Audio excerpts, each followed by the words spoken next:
¿Alguna vez te has detenido a pensar en lo frágil que es la frontera entre lo que llamamos bien y lo que llamamos mal? Desde que nacemos, nos enseñan que debemos buscar lo correcto y evitar lo incorrecto, como si ambas ideas fueran absolutos tallados en piedra.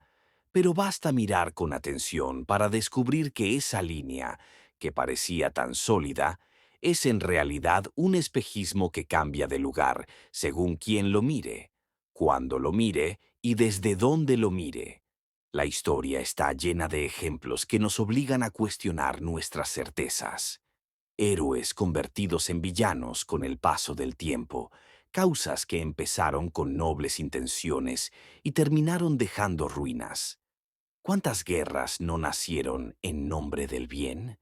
¿Cuántas injusticias no se justificaron como un sacrificio necesario para construir un futuro mejor? Incluso en lo personal, decisiones que tomamos convencidos de que eran lo correcto y que, años después, descubrimos que escondían consecuencias devastadoras. El bien y el mal parecen dos polos opuestos, pero se comportan como dos ríos que, tarde o temprano, terminan mezclándose. Detrás de cada juicio moral hay un marco invisible: cultura, época, intereses, creencias. Lo que una generación considera virtud, otra lo tilda de locura. Lo que en una tierra es pecado, en otra es honor. Piensa en la hospitalidad. En algunos pueblos es una ley sagrada, en otros un detalle sin mayor importancia. O en el castigo. Para unos, la justicia exige mano dura. Para otros, el verdadero bien es la rehabilitación. Y aún dentro de ti, la brújula moral no siempre apunta al mismo norte. Lo que ayer condenabas, hoy quizá lo comprendes. Lo que defendías con pasión, mañana tal vez lo veas con vergüenza. La paradoja surge cuando descubrimos que hacer el bien no siempre garantiza buenos resultados y que lo malo puede, a veces, abrir la puerta a algo transformador. El cirujano que debe cortar para salvar una vida. El padre que pone límites dolorosos para evitar que su hijo se autodestruya. El amigo que dice una verdad incómoda en lugar de una mentira amable. ¿Es eso maldad o valentía? Tal vez la verdad sea que, sin incomodidad, no hay crecimiento, sin dolor, no hay conciencia. Pero también, sin compasión, la firmeza puede volverse crueldad. Muchos filósofos se atrevieron a desafiar esta dicotomía. Sócrates hablaba de la ignorancia como raíz del mal. Nadie actúa con malicia absoluta, sino desde una comprensión limitada. Kant, en cambio, defendía que existen principios inquebrantables, deberes morales que no dependen del contexto. Nietzsche fue más lejos. Denunció que el bien tradicional era, en realidad, una invención para domesticar al hombre, para impedir que su voluntad se expresara con fuerza. Y Hannah Arendt observó cómo el mal podía ser trivial, fruto de la obediencia ciega, y no de una maldad consciente, la banalidad del mal. Entonces, ¿qué es el bien? ¿Un instinto que protege la vida, la armonía, el respeto? ¿O una convención que se adapta a la necesidad del momento? ¿Y el mal? ¿Una rebeldía que destruye sin sentido, o a veces un impulso de romper cadenas? Quizás el problema no es que existan, sino cómo los usamos para juzgar, para controlar, para sentirnos superiores, porque en el fondo llamamos bueno a lo que beneficia nuestros intereses y malo a lo que los amenaza. Incluso cuando no lo admitimos, esa voz egoísta opera en silencio. Mira dentro de ti. ¿Cuántas veces has hecho algo bueno solo por la recompensa o por miedo al rechazo? ¿Y cuántas veces te has atrevido a romper una norma que otros llamaban mal para proteger tu dignidad, tu libertad o la de alguien más? Ahí es donde la paradoja se vuelve personal. El bien y el mal no son solo conceptos abstractos, sino tensiones que atraviesan cada decisión que tomamos. Lo inquietante es que esta ambigüedad no es un error.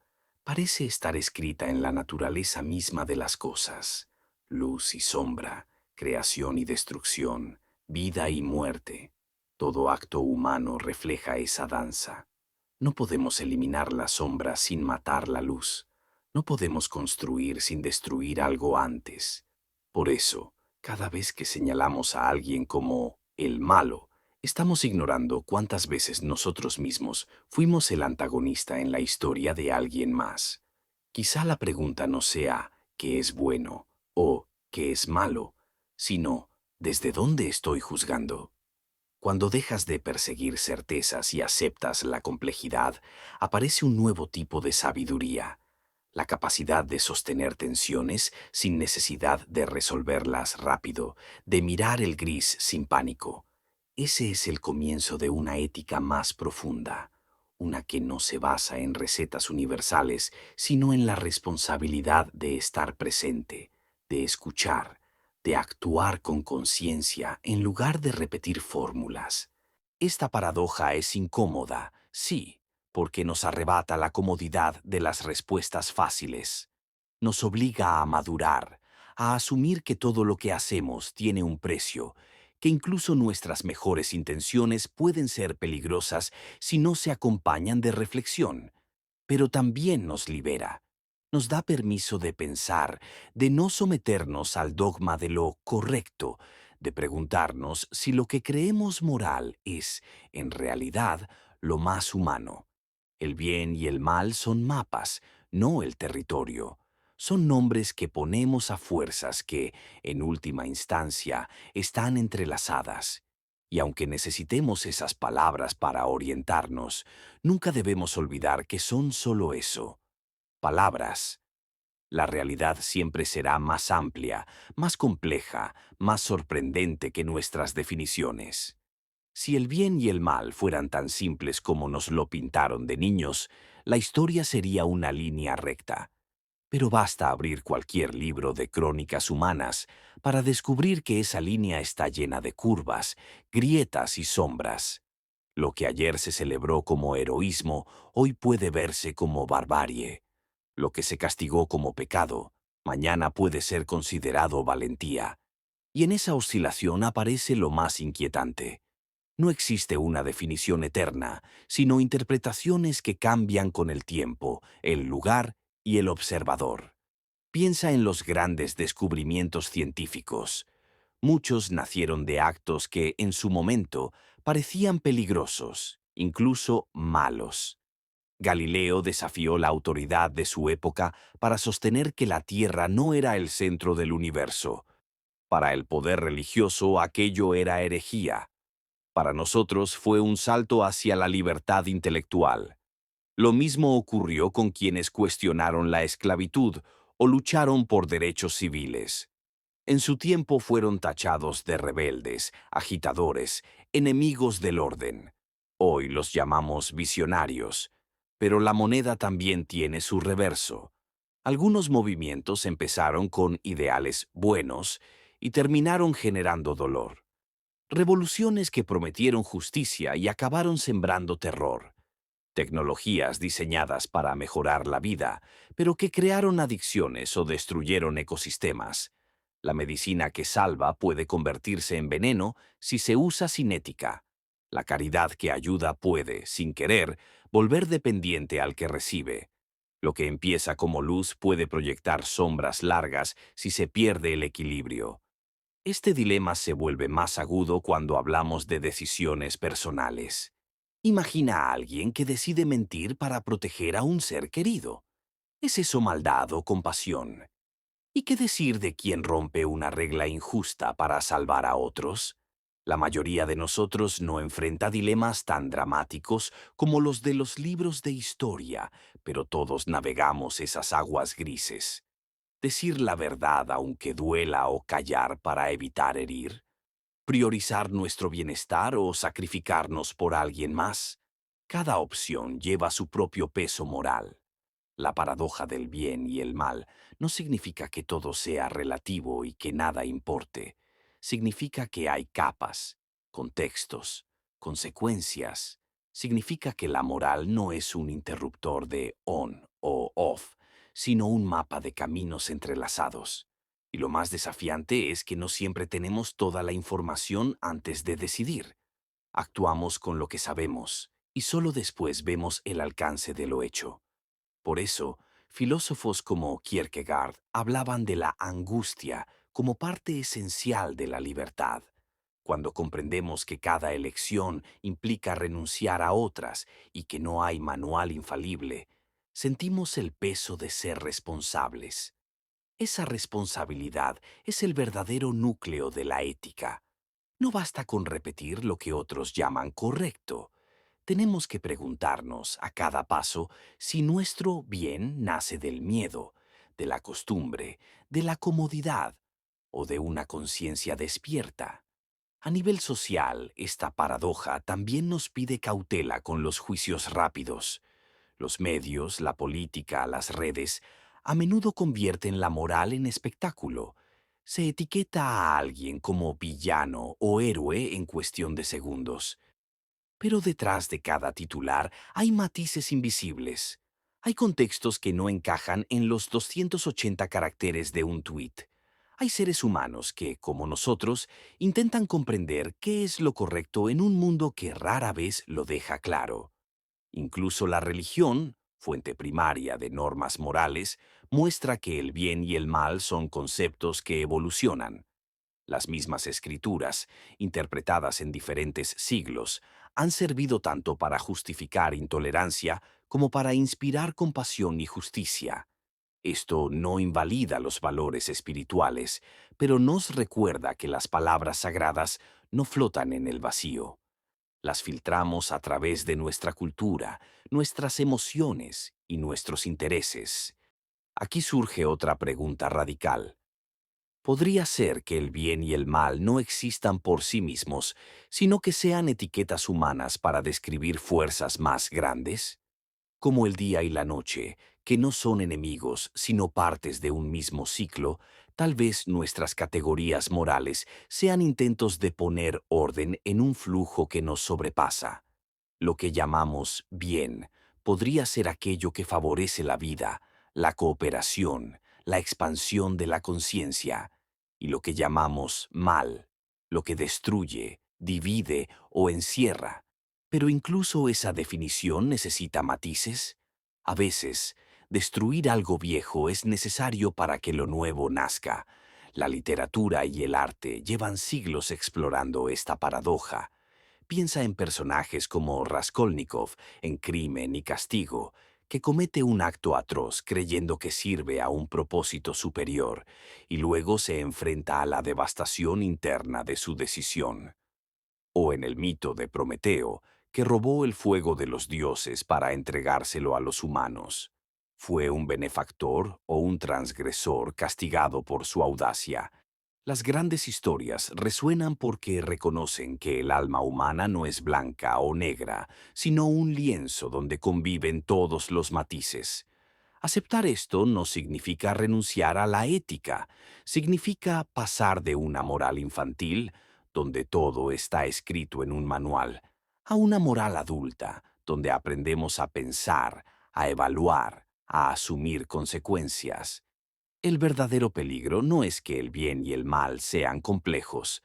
El verdadero peligro es fingir que no lo son. Vivir con respuestas prefabricadas que nos eximen de reflexionar. Cuando entiendes la paradoja, te das cuenta de que juzgar es fácil, pero comprender es un arte. Que detrás de cada acto hay una historia. Detrás de cada sombra hay un destello de luz. Y detrás de cada luz, una sombra que vigilar. Ese conocimiento no nos vuelve cínicos. Al contrario, nos vuelve más cuidadosos, más humanos, menos propensos a levantar piedras contra quien tropieza. El desafío que nos deja esta reflexión es grande. Atrevernos a vivir sin certezas absolutas, sostener el misterio, actuar con integridad aunque sepamos que todo juicio será incompleto. Tal vez, en lugar de obsesionarnos con clasificar todo como bueno o malo, podríamos preguntarnos, ¿esto ayuda a que la vida florezca? ¿Esto alimenta la conciencia o la destruye? Desde ahí, nuestras elecciones se vuelven menos rígidas y más responsables. La historia de la humanidad podría leerse como un registro de nuestros intentos desesperados por fijar, de una vez por todas, qué es el bien y qué es el mal. Sin embargo, cada vez que creemos haberlo logrado, el suelo se abre bajo nuestros pies. El progreso científico, los cambios culturales, las revoluciones políticas o incluso los avances espirituales alteran el significado de estas palabras, obligándonos a redefinirlas una y otra vez.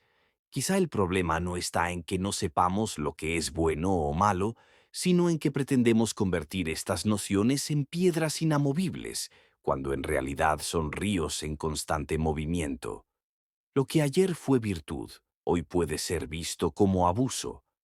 Lo que ayer era considerado pecado, mañana puede parecer una expresión legítima de libertad. Mira cualquier momento clave de la historia.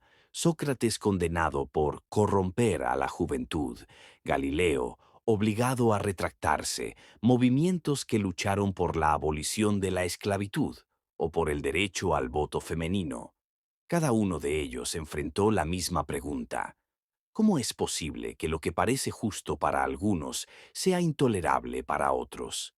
Esta relatividad no significa que todo valga, ni que el bien y el mal sean ilusiones sin peso. Significa que son conceptos vivos, tensados por fuerzas invisibles. La cultura, la época, el poder, la experiencia personal, el miedo, el deseo. Cada sociedad crea su mapa moral, pero siempre habrá puntos ciegos, zonas grises, márgenes que desafían sus propias leyes. La paradoja se agudiza cuando observamos cómo la intención y el resultado rara vez coinciden de manera perfecta. Personas que actúan con los motivos más nobles pueden, sin querer, abrir la puerta al sufrimiento. Y actos que parecen reprobables en ciertas circunstancias terminan sembrando un bien inesperado. ¿Cuántas veces en tu vida un error, un fracaso o incluso una traición terminó mostrándote un camino que jamás habrías descubierto por tus propios medios? El filósofo Zygmunt Bauman decía que la moralidad comienza donde termina la obediencia. Esa frase ilumina el dilema. El bien no puede definirse solo por las normas externas, ni el mal únicamente por la transgresión. Hay una zona interior, un territorio íntimo donde lo correcto y lo incorrecto dejan de ser categorías preestablecidas y se vuelven preguntas abiertas.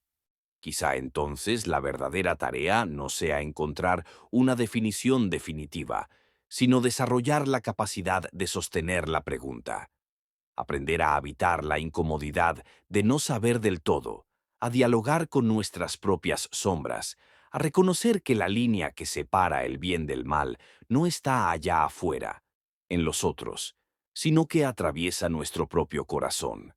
Aceptar esta paradoja nos hace más humildes, pero también más responsables, porque si el bien y el mal no son bloques absolutos, sino horizontes en movimiento, cada decisión que tomamos los recrea. Somos artesanos del sentido moral. Con cada elección cincelamos la frontera invisible entre lo que salva y lo que hiere. Y tal vez, solo tal vez, el secreto no sea erradicar el mal ni conquistar el bien, sino entender que ambos son maestros. El bien nos muestra hacia dónde podemos crecer. El mal, lo que necesitamos transformar o superar. Juntos nos obligan a mirar más profundo, a cuestionar nuestros propios motivos, a no dormirnos en certezas fáciles. En un mundo que exige respuestas rápidas y juicios tajantes, atreverse a sostener esta paradoja es un acto revolucionario, porque quien comprende que el bien y el mal no son estatuas, sino procesos, no vive como espectador, sino como creador de su destino moral. Y ese, quizás, sea el mayor desafío de todos.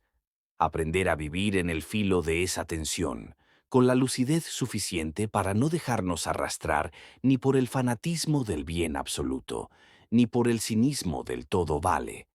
Tal vez, después de todo, el bien y el mal no sean destinos fijos, sino brújulas imperfectas que nos invitan a caminar con conciencia. Lo que descubrimos al explorar esta paradoja es que el verdadero peligro no está en equivocarnos, sino en dejar de cuestionar, no en tropezar, sino en creer que poseemos la verdad definitiva. Quien se aferra a un concepto inmutable de lo bueno o lo malo, termina endureciéndose. Se vuelve incapaz de escuchar, de matizar, de reconocer que la vida es más compleja que cualquier dogma. Así nacen los fanatismos, cuando confundimos nuestra interpretación con la realidad misma, cuando dejamos de ver al otro como un ser humano para reducirlo a enemigo o culpable. Aceptar que el bien y el mal son dinámicos no nos condena al caos, nos llama a la responsabilidad, porque si ninguna definición es absoluta, entonces cada acto importa más de lo que creemos. Cada palabra, cada silencio, cada decisión que tomamos inclina la balanza hacia la creación o hacia la destrucción. No es el destino quien decide.